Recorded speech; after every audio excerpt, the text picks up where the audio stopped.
Stephen! Hello and welcome to another Bodgit and Leggit video.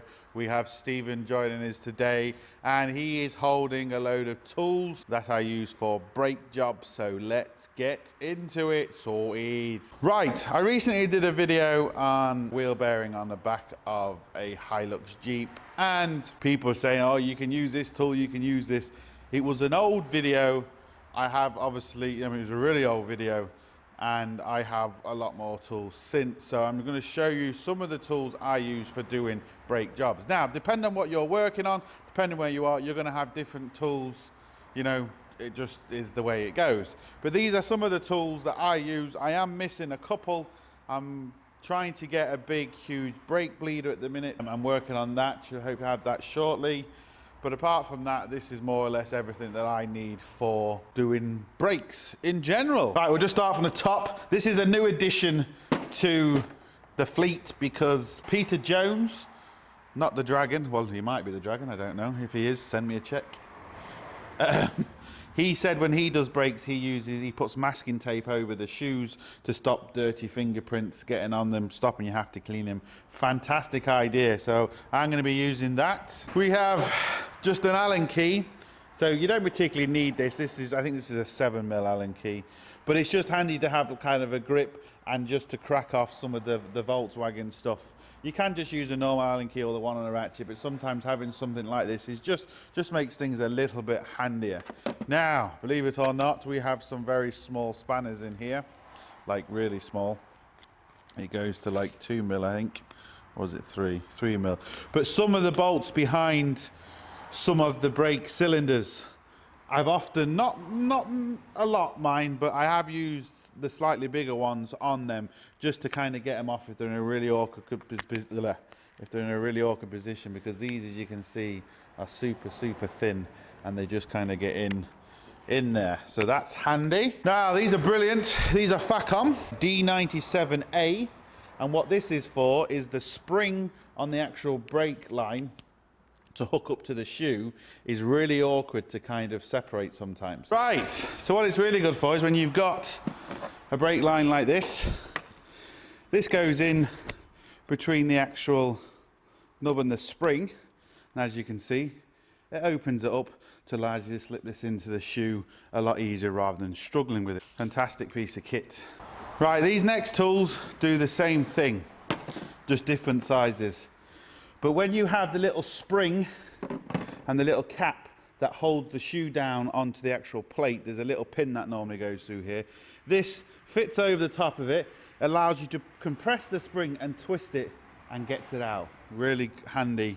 This does the same thing, it's just different sizes for different vehicles. Right, we have the usual spanners to actually take off the brake lines. So we have these type with the opened end.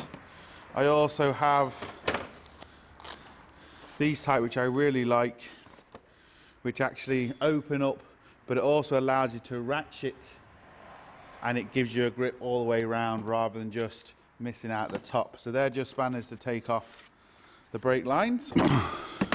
Then we have another subscriber of mine, Haywood Automotives, who actually told me about these because on a previous video I was struggling to try and get the brakes lined up. Now these are actually only designed to measure drums, but they'll also measure the actual shoes. So once you've measured the drums and measured the shoes, and they slide in and out, so essentially you put this inside the drum, get it to whatever size. If you know this doesn't fit over your shoes, you know your shoes would need to be adjusted in, or if it's too small, you can adjust the shoe out. Great piece of kit. Didn't know about them, so thank you, that was fantastic.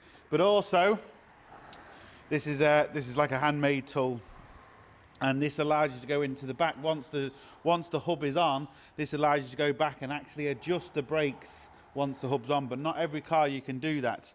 And when I did the last video, someone mentioned that you should never adjust the brakes from where the hub is because you pump the brakes and they self-adjust. I've never known any self-adjust brakes to work, so that's just... What's that? Is that dog? Cat? Bird? Oh no, it's bullshit. you do need to adjust the brakes at the hub before you put them on, because otherwise you try and adjust it all at your handbrake, you're going to run out of adjustment and you're going to be in trouble. So yes, you do need to adjust your brakes, but you can also adjust your brakes at fine tune with your handbrake. So that's them. Think about it. If self-adjusting brake worked, that means you would never have to adjust your handbrake cable ever. And oh wait, you do. Then we have a selection. I've only bought a couple out, there's no point bringing them all out, to pinch the hoses for the brakes without damaging them. These are really handy if you don't want to lose all your brake fluid, but there is ways around it. Like if you press your clutch down and wedge your clutch between the seat and the actual clutch down, then no fluid will leak. But these are handy for just crimping the pipe. They do no damage, they're specially designed for it, and they're absolutely brilliant. Again, just different makes, different sizes, depending on what size pipe you're using. These are really good.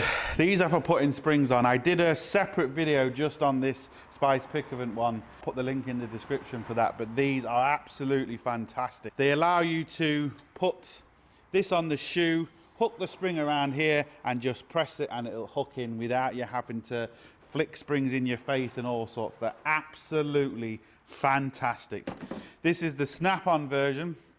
I don't particularly like these as much as them ones, because when you're putting the spring back on, this tends to dig into the shoe.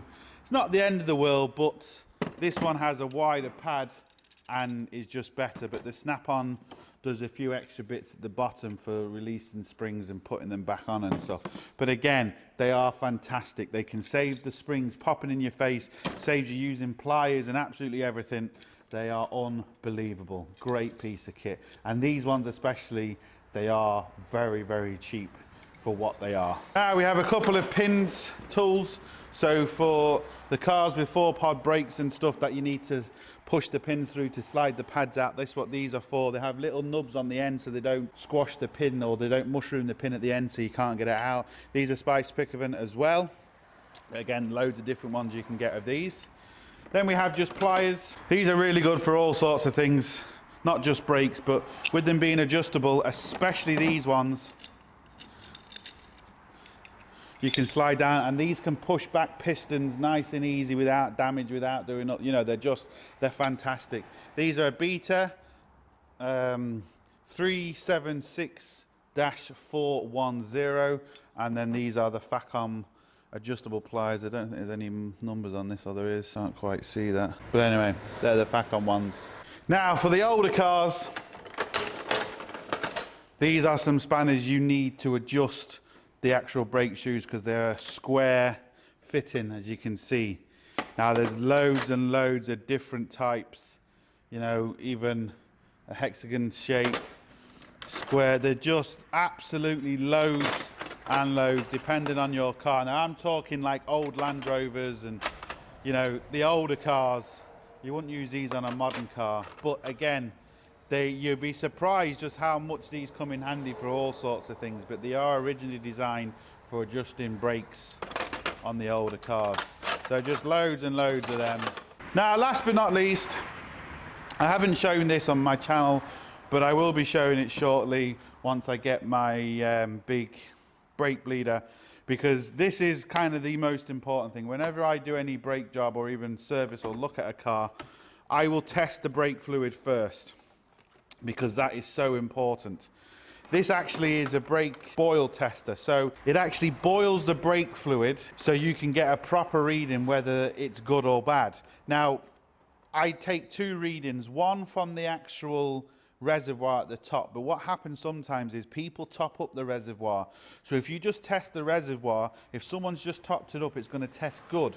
So I release one of the brake lines at the caliper, I get a sample from there that you know hasn't been touched, and I also test that sample. I will show you this in another video, like I said, once I get the other brake bleeding tool, because my little one, I had a little one and it broke, and I just want to kind of get a bigger one. It's just going to make life easier for me.